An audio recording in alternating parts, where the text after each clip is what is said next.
Tiene un gobierno y una constitución, emite pasaportes y su propia moneda y realiza elecciones democráticas. Sin embargo, no hay un solo país en el mundo que avale su autonomía. Te invitamos a conocer Somalilandia y la paradoja del país sin reconocimiento, y a averiguar por qué para el resto del mundo es parte de Somalia. En el Cuerno de África nos encontramos con este mapa político, de acuerdo a la comunidad internacional. Etiopía, Eritrea, Djibouti y Somalia componen la región.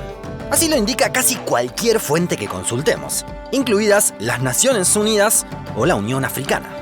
Sin embargo, que Somalia tenga un gobierno central que controle todo este territorio es una ficción. Desde Mogadiscio, la capital, existe autoridad sobre esa ciudad, pero no mucho más. En el norte, de lo que se supone que es Somalia, nos encontramos con Somalilandia. El territorio que se controla desde Hargeisa, la capital, es este, aunque persiste un conflicto territorial en la zona, que en teoría es Somalia, pero en la práctica es Puntlandia, otro estado autogobernado, pero que no se reconoce independiente, sino autónomo dentro de una gran Somalia. Somalilandia tiene una superficie similar a la de Uruguay, pero con casi 6 millones de habitantes, tiene más población que el país sudamericano. Declaró su independencia hace 30 años, luego de haber sufrido un bombardeo por parte del gobierno central. No fueron años sencillos para la región, que luego recibió una misión estadounidense por mandato de la ONU, lo que dio lugar a una película muy conocida.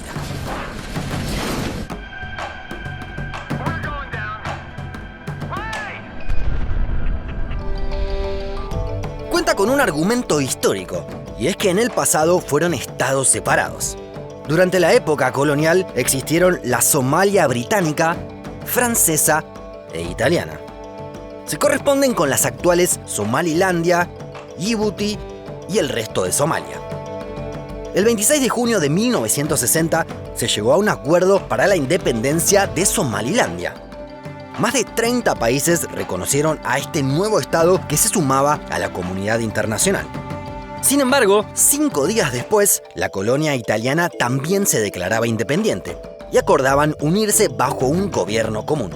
De ese modo se creaba la República de Somalia, algo así como lo que hoy se reconoce como un país.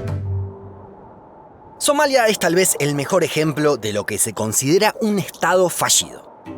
Es que no puede brindar casi ninguna de las tareas que tiene, como justicia, seguridad o control de las fronteras. Son clanes locales los que deciden lo que se puede y no se puede hacer. En cambio, la realidad en Somalilandia es distinta. Por empezar, es uno de los regímenes más democráticos de la región. Existen elecciones libres con veedores internacionales, se presentan candidatos opositores y hay alternancia en el gobierno. En cuanto a la forma de gobierno, además de un presidente que ejerce el poder ejecutivo, cuenta con un sistema bicameral para el legislativo. Allí se encuentran la Cámara de Representantes y la de Ancianos, mediante la que se da lugar a los clanes tradicionales. Esta combinación dio una especial estabilidad al régimen. Desde 2001 tiene una constitución que fue aprobada en un referéndum popular y cuenta con un sistema de justicia, aunque es cierto que no es la panacea, ya que existen denuncias de que la libertad de prensa es reducida y que voces disidentes son acalladas. También emite su propio dinero, el chelín somalilandés, aunque difícilmente se lo pueda cambiar fuera del propio territorio.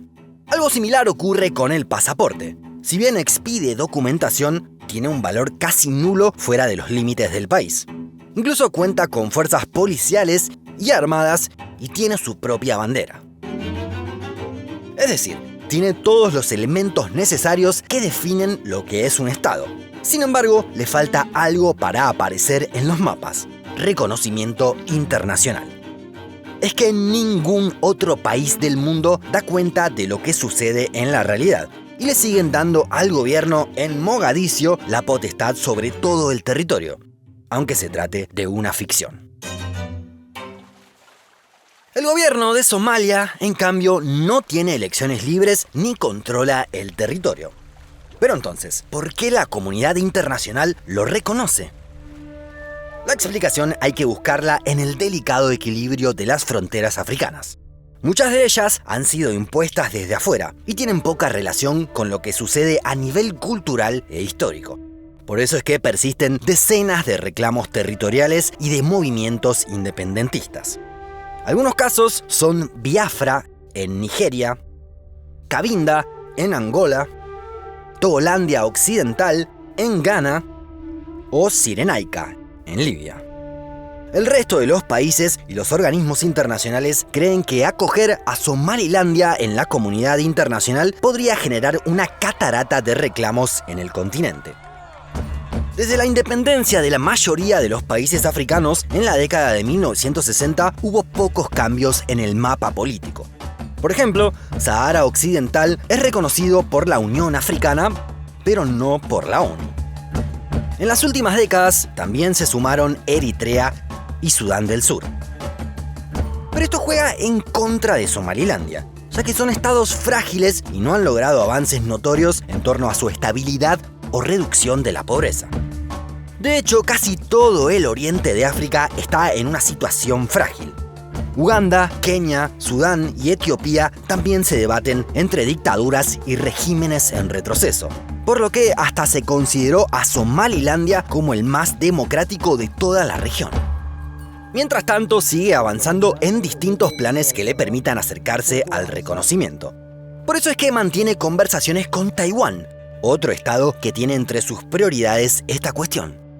También llegó a un acuerdo con Emiratos Árabes Unidos para favorecer el desarrollo. Se trata de un proyecto para construir un puerto y una base militar en Berbera. Esta ciudad se encuentra sobre la costa del Golfo de Adén, en un lugar privilegiado por las condiciones geográficas y por su ubicación para el comercio. La construcción del puerto demandará unos $400 millones, la inversión más grande de la historia del país, y el Emirato tendrá la concesión por 3 décadas. Obviamente, no son muchos los turistas que llegan a Somalilandia. Las pinturas rupestres de Las Gil están entre las más famosas y mejores conservadas del mundo. Algunos calculan que tienen 20.000 años de antigüedad. Para llegar al país, la capital, Hargeisa, cuenta con un aeropuerto internacional que la conecta con varias ciudades de la región. Por tierra, la mayor conexión es desde Etiopía, ya que los une una carretera. Pero la situación actual y los problemas de visado hacen muy difícil el tránsito. Por mar también es muy arriesgado. A pesar de que la situación esté más controlada que hace unos años, la piratería sigue estando presente. Mientras tanto, Somalilandia intenta hacer frente a los graves problemas ambientales.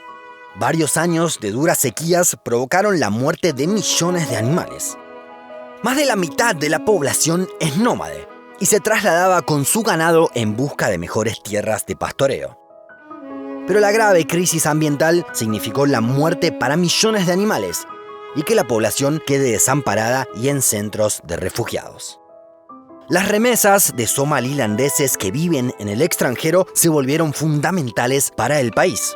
Es que, como no es reconocido internacionalmente, no tiene acceso a fondos de organismos multilaterales, que son destinados al gobierno somalí. A pesar de estos problemas, en Somalilandia pudieron forjar una nación más democrática y estable que la media regional. Solo luchan por un paso, pero no depende solo de ellos: el reconocimiento del resto. Según tu opinión, ¿te parece que Somalilandia logrará ser reconocido? ¿Qué le falta para lograrlo? Déjanos tu comentario más abajo. Te invitamos también a hacerte miembro de Un Mundo Inmenso. Mediante una cuota mensual nos ayudarás a que sigamos adelante con el canal. También podrás acceder a materiales exclusivos que publicamos entre video y video.